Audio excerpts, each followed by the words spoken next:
This very pretty, unprepossessing house in the Sussex village of Rodmill was home to one of the greatest writers of the 20th century. It's Monk's House, and it was Virginia Woolf's country retreat. Virginia Woolf is the most famous British writer of the 1920s and 30s. Her work and her life are closely associated with women's rights. But she was a tortured genius who took her own life at the age of 59. Virginia Woolf suffered from severe depression, and throughout her lifetime she experienced several nervous breakdowns. But during that period, she never stopped writing novels, journals, letters, diaries. And together with her husband Leonard, she founded the Hogarth Press, which published works by authors such as T.S. Eliot and D.H. Lawrence. Virginia and Leonard were members of the infamous Bloomsbury set, who soon adopted Monk's House as a regular retreat. They were intellectuals, artists and writers, and the place was decorated in avant-garde style by various members of the group. Monk's House was acquired by the National Trust in the 1980s, and for the last 10 years it's been looked after by Jonathan Zub and his wife Caroline.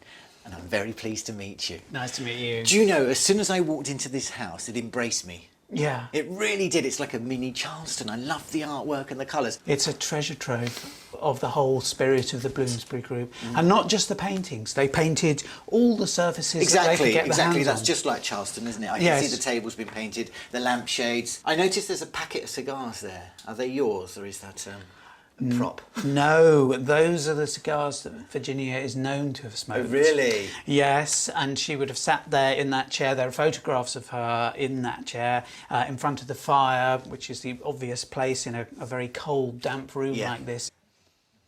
So, you've been here 10 years. You can obviously build up a picture of what she's like, a very good picture. Just tell me a little bit about the woman.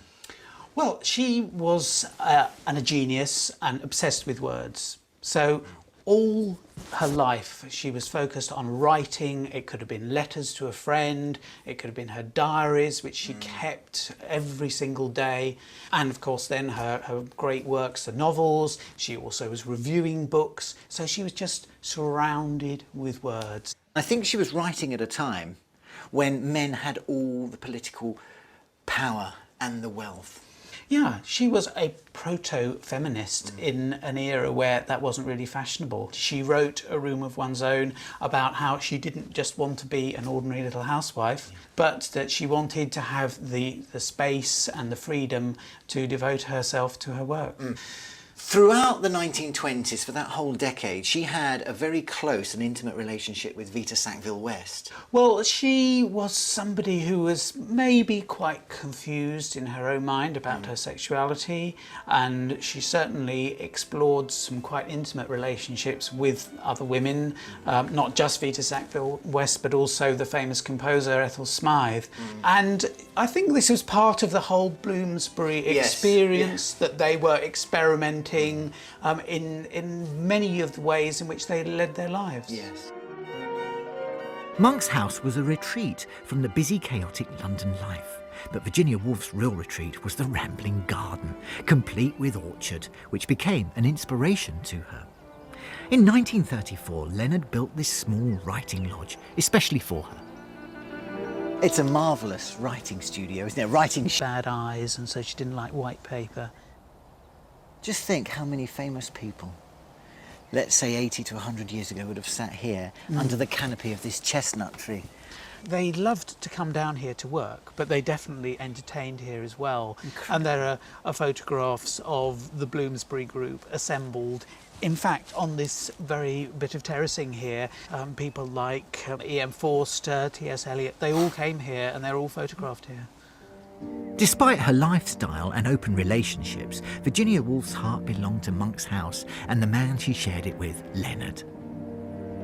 And he did support her in everything she did, didn't he? He was a loving man. Absolutely. And I know they had a great friendship right throughout their life. Yes, yes. And she, when she died, said in the letter that she left that you have been the best husband that anyone could have been, because obviously she didn't want him to feel guilty about if only I had done this for her.